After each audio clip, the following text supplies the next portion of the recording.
Вы слушаете аудиоподкаст «Дерс», посвященный истории народов Крыма. В этом эпизоде кандидат философских наук Надир Бекиров отвечает на вопросы и комментарии зрителей предыдущих видеолекций о первых обитателях Крыма. Мы подробнее узнаем о коневодстве, о факторах этногенеза и о том, почему скифы — это не поэтический образ. Алиса, как ходят в гости крымские татары? Крымские татары не ходят в гости с пустыми руками. Чаще всего берут с собой сладости и кофе. А какой кофе пьют крымские татары? Раньше это был леба, а сейчас хырым-хавеси. Ну и произношение, Алиса. Тебе надо над ним поработать. Хорошо, как скажете. А где можно купить этот кофе?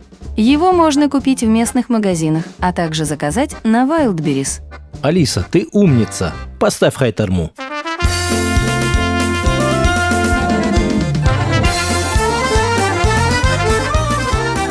Алиса, Крым кавесы запомнила?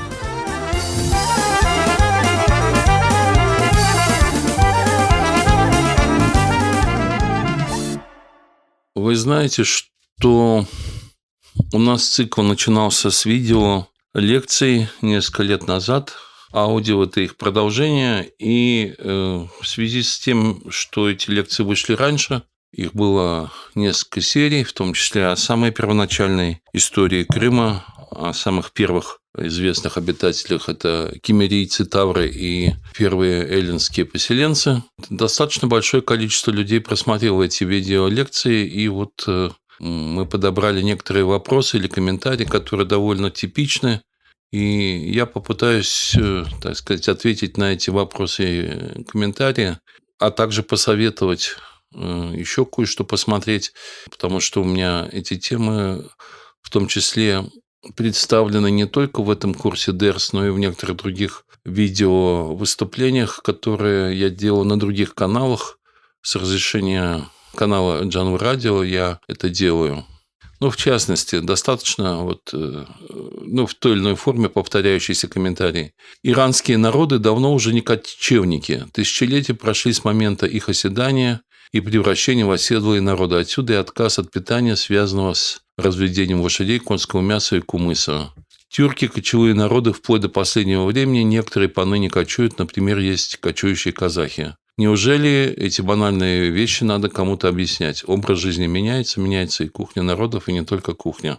А банальные вещи объяснять не надо, банальные вещи желательно знать. Например, что среди иранских народов достаточно много кочевников или полукочевников и в настоящее время. Например, часть пуштунов, по крайней мере, ведет кочевой образ жизни.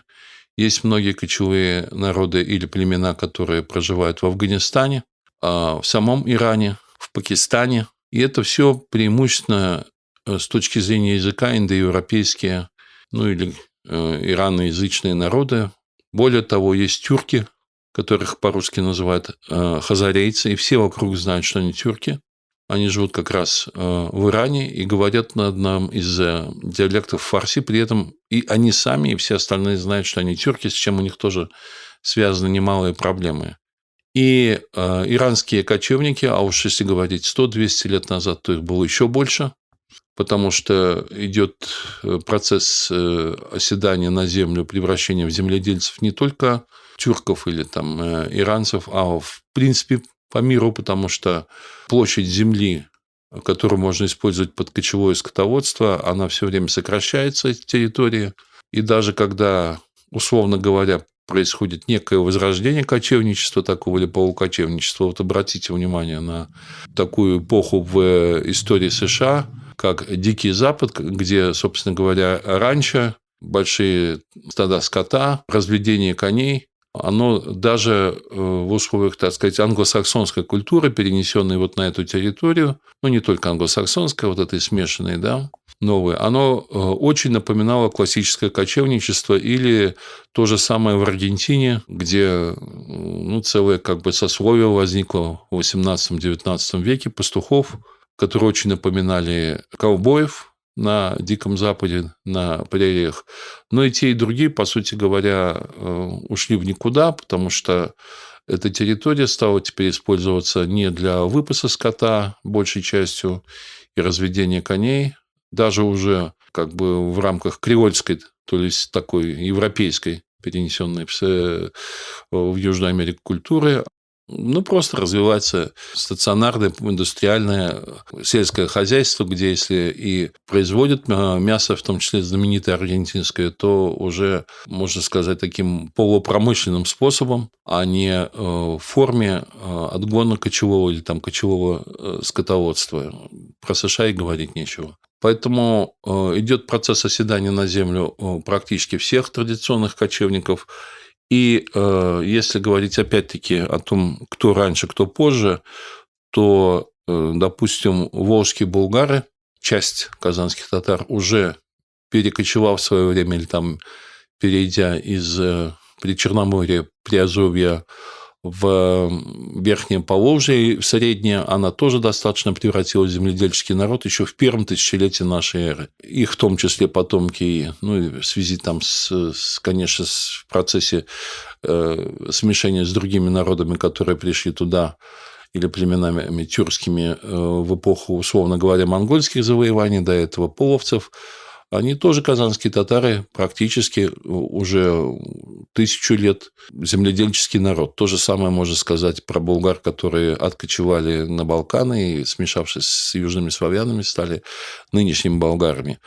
Так вот, скажем, и у булгар, и у казанских татар по сей день и мясо, конина и кумыс являются не просто доступной, так сказать, или разрешенной едой, а они являются, по сути говоря, лакомством. Потому что там и насколько можно сохранять коней в таких огромных массивах, количествах, как это было в традиционном кочевничестве, невозможно, но, тем не менее, умение делать вот эту конскую колбасу козы, и мясо конское использовать во всех остальных блюдах, где-то можно пироги, там, я не знаю, пельмени, суп и так далее, просто жарить его и прочее, оно полностью у них сохранилось. У башкир, которых тоже к XIX веку практически кочевничество закончилось, или у сибирских татар, у которых оно с самого начала было не очень развито по силу природных условий, это тоже есть конину и делать кумыс, пить его, использовать его. Это традиция, которая ничем не нарушается, несмотря на то, что они давно превратились, по-разному, там, где-то в полукочевые, где-то в земледельческие народы и так далее. Потому что если есть возможность, так сказать, сохранить любимую еду, это делается, но уже в виде не массовой пищи, как у казахов, допустим, еще до 20 века, а в виде лакомства, в виде желанного явства на столе. А вот у иранцев этого не было и ни в самом начале, ни в настоящее время. Вот вам банальные вещи, которые можно было бы тоже знать. Что-то тут такой интересный вопрос, что в Крым еще в конце 60-х, начале 70-х годов ученые называли землей терра инкогнита. Тут не указано, какого века, но если это 20 век, и кто-то в 60-х, 70-х годах называл из ученых Крым терра инкогнита, то это проблема этого ученого. Вопрос, насколько он знал географию и вообще был знаком с историей. В истории Крыма очень много загадок, очень много неизученного и еще больше перевранного, перекрученного и специально спрятанного. Причем разрушение культурного наследия в Крыму осуществлялось столетиями после его присоединения к России, и особенно после депортации крымских татар. Можно сказать, что основной массив материального культурного наследия и значительная часть нематериального культурного наследия была уничтожена специально. Вплоть до сожжения книг на крымско-татарском языке, включая труды Ленина, Маркса и всякое такое. Поэтому не знать Крым – это довольно просто, но считать Крым неизвестной землей – это как бы личный выбор. Кемерийцы ученых, Кмет Ерли и так далее, жители благодатной земли, может быть и такая трактовка, однако о своей трактовке названия Кумер я уже сказал. Скифы – поэтический образ, введенный античным поэтом. Но если бы Гесиодом для обозначения племен, но если бы это был только поэтический образ и только у Гесиода, возможно было бы с этим согласиться. Однако скифы обозначаются и в трудах других античных ученых, в том числе Геродота, и в первую очередь, может быть, Геродота, и не только у него. То есть это не сводится там к поэме, как у Александра Блока. Это народ, который оставил в том числе памятники материальной культуры, которые археологами идентифицируются на протяжении нескольких столетий. И эллины впервые, может быть, и употреблен немецким ученым Дройзеном в XIX веке. Многое такое происходило. Монголо-татары, там один из польских историков в первый раз ввел слово «крымчаки».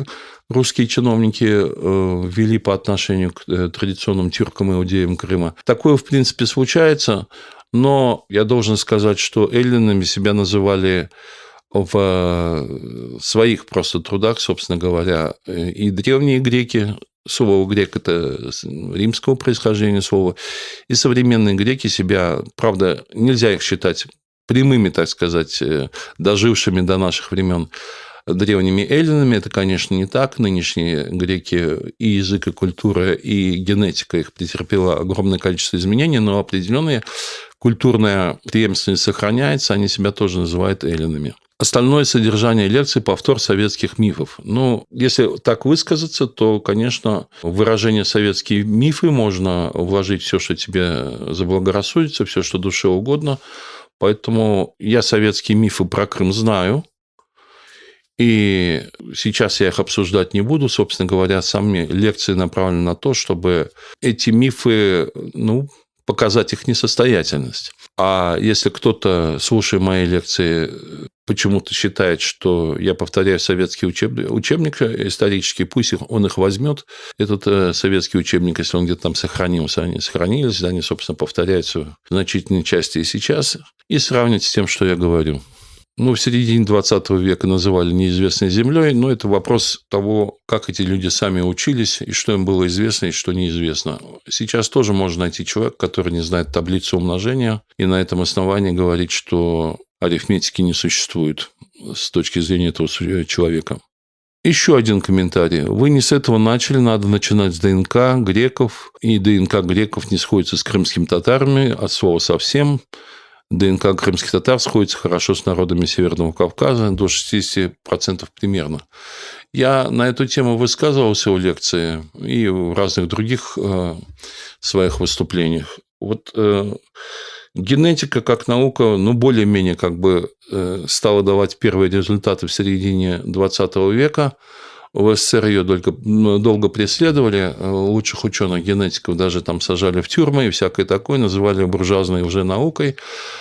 Поэтому на территории бывшего СССР генетика оказалась менее развита, чем по миру. Однако же в начале 21 века в связи с новыми достижениями генетика стала чрезвычайно модной.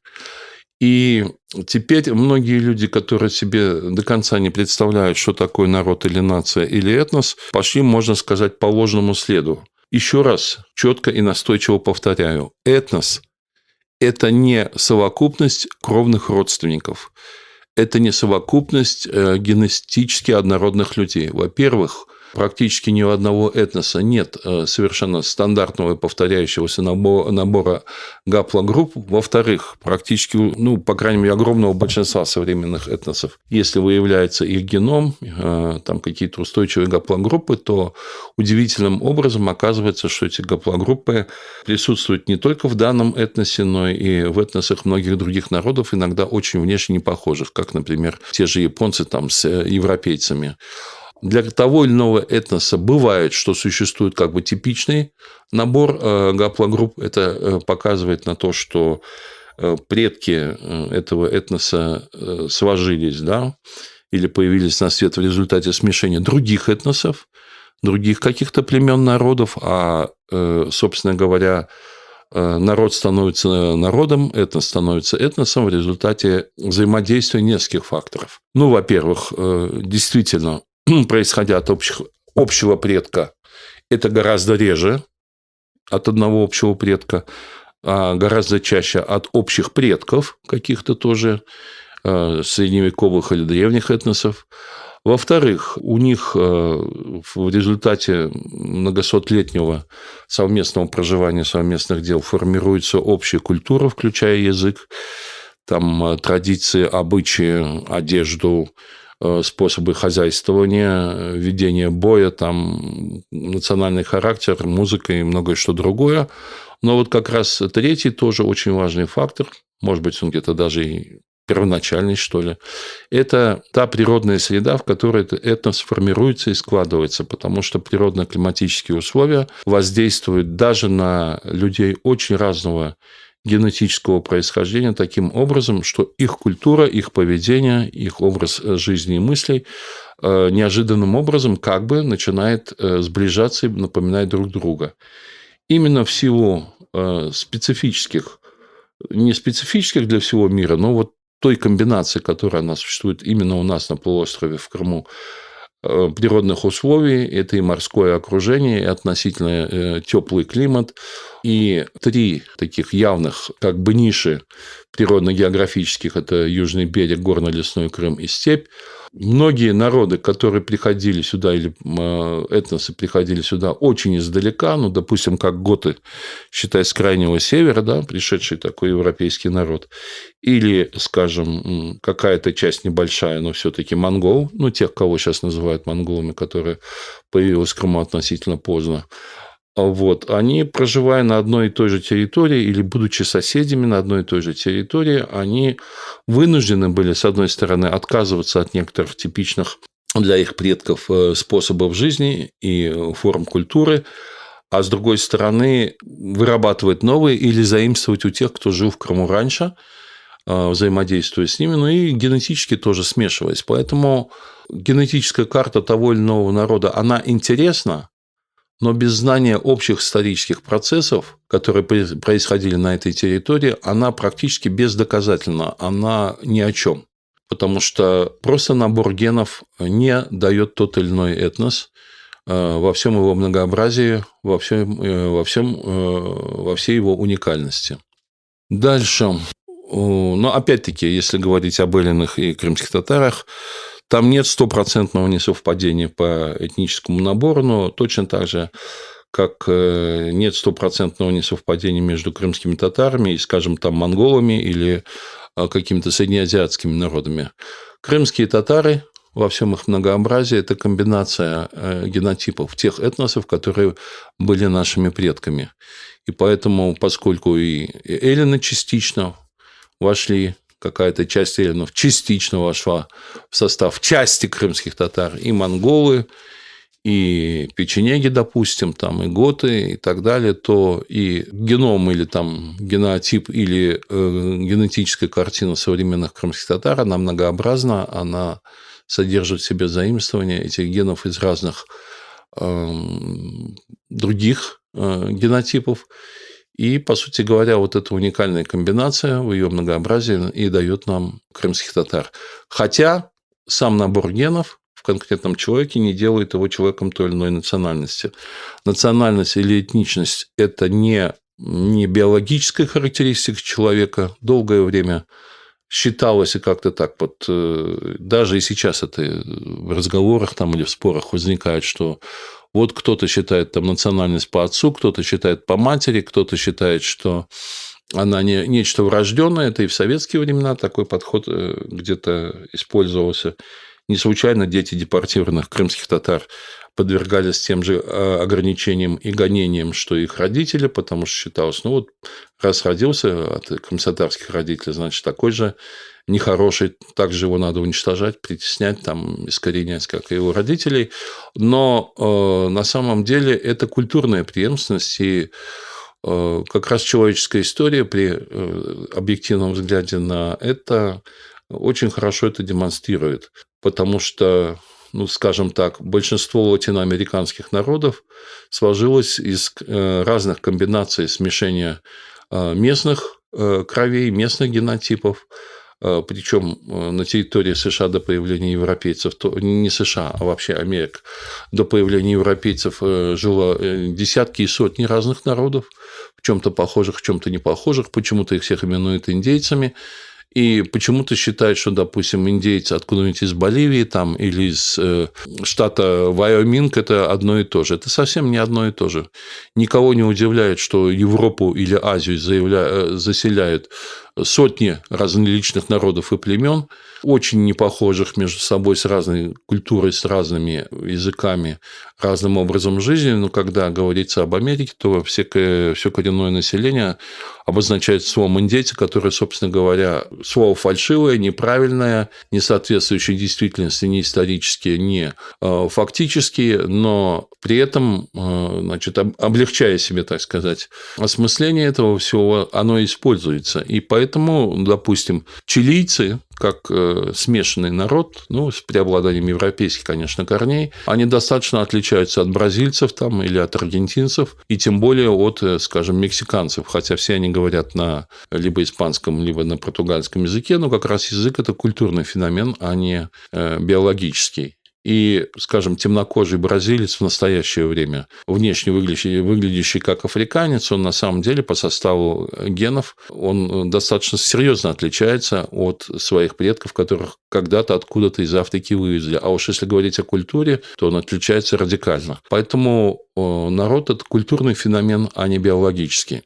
Дополню. Лошадь одомашена древними тюрками, средство передвижения, которое давало преимущество. Ну, разумеется, да, одомашнена и достаточно давно. Но, судя по всему, первоначально она одомашнивалась как не средство передвижения, потому что первоначальные лошади, судя по всему, не были достаточно сильными, чтобы днями и ночами, там, месяцами и годами носить на себе поклажу, а тем более всадников. Первоначально это было все-таки объект охоты, мясо, и потом уже народная селекция вывела из них и вьючных животных, и боевых, и даже еще больше там какие-то специализированные их породы, как, например, в Крыму было 4 породы, одна из них была горные лошади, которые совсем не напоминали степных, и которые были очень ловкие и хваткие в передвижении по достаточно крутым местам в Крымских горах, о чем есть много воспоминаний современников, но которые не годились для степи, и, наоборот, степные лошади не годились для передвижения по горам постоянного и так далее. Это совершенно нормальное явление, это совершенно нормальный процесс. Он многовековой, а может быть, многотысячелетний, и поэтому скорее было так, что приручение лошади неожиданно дало тюркам в какой-то момент вот то самое преимущество в военной силе и в передвижении и всякое такое. Это было как бы неожиданное, но очень удачное дополнение. Но в связи с этим были другие лекции по другим каналам, и я об этом рассказываю, упоминаю в том числе в таких своих выступлениях, как можно просто по названиям найти в Ютубе «Скифы и киммерийцы. Чьи они предки сегодня? Логика образования народов». Это на канале «Мыз-мыз». И еще одна близкая тема – тавры, скифы и крымские татары. Надир Бекиров отвечает на комментарии зрителей. Плюс в связи с этногенезом крымских татар, с очень древним периодом, у меня было выступление, которое называлось «Откуда взялись крымские татары и когда они появились в Крыму? Тавры и эллины». Об этом тоже можно по названию найти и послушать. Ну, вот еще один комментарий. Из доклада академика Ран Мавсисян. Скифы не являются ираноязычными племенами и к нам, русским, никакого отношения не имеют. Гораздо отчетливее их след прослеживается у тюркоязычных народов Средней Азии, Кавказа и Крыма. Может быть, я не возражаю, только мне не совсем... Ну, собственно говоря, на мой взгляд, как раз скифы – это смешанный народ, где-то уже реально метисные, ну, как современные мексиканцы, допустим, да, где-то какие-то там роды и племена, поскольку у кочевников они долгое время сохранялись, они могли сохранить и свои собственные древние языки или говоры в рамках скифской общности, поэтому кое-где действительно, как бы условно говоря, иранские названия, топонимы там или слова, они встречаются. А некоторые эти слова вошли в современные тюркские языки, особенно западно-тюркские. Надо еще раз понимать, что европеоидность – это раса, а, судя по всему, даже не древние тюрки, а скорее что-то прототюрки, то есть тогда, когда еще и самого слова тюрк-то не существовало.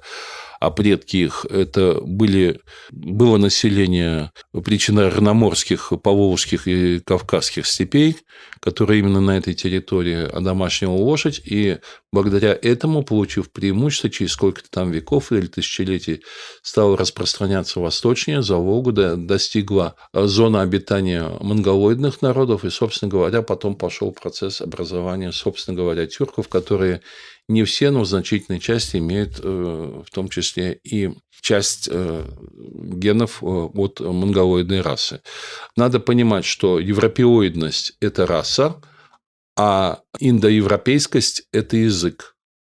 Поэтому точно так же, как есть европеоиды, не являющиеся индоевропейцами, это часть финно-угорских народов, это, допустим, на самом западе Европы это баски, чей язык и в чем, так сказать, расе принадлежности сомневаться нечего, неочевидные европейцы, причем более древние европейцы, чем индоевропейцы. Собственно говоря, индоевропейцы – это тоже население, пришедшее в Европу с Востока и частично истребившее, частично ассимилировавшее европейцев, не индоевропейцев, до них доживших. А вот баски – это народ, доживший с тех времен, когда еще индоевропейцев в Европе, собственно говоря, не было. Поэтому европеоидность – это, да, генетика, и это раса, а индоевропейскость – это язык.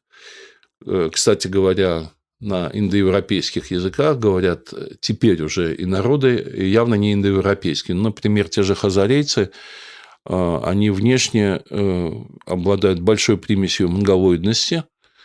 Они, конечно, не выглядят как китайцы или там маньчжуры, но они довольно заметно монголоидный народ, но они говорят на индоевропейском языке, на одном из иранских говоров. Так случилось в их истории, что они утратили свой тюркский язык и стали говорить на языке преобладающего окружения. То же самое могло происходить с предками скифов, когда часть ариев, часть иранцев постепенно, включаясь в эту скифскую общность, ассимилировалась, обмениваясь генетикой, приобретая тюркский язык, но в то же время привнося в эту культуру будущую свои древние какие-то достижения. Что касается выражения академик Мовсисян, скифы не являются ираноязычными племенами и к нам, русским, никакого отношения не имеют, но я не знаю, это дословная цитата или нет, потому что Мовсисян вряд ли русская фамилия. В следующей части цикла аудиолекций о народах Крыма вы погрузитесь в события готоаланского захвата Крымского полуострова и его последствия на население Крыма того времени, включая тавроскифов и румеев. Вы узнаете, какие последствия этот конфликт повлек за собой для этнической карты региона.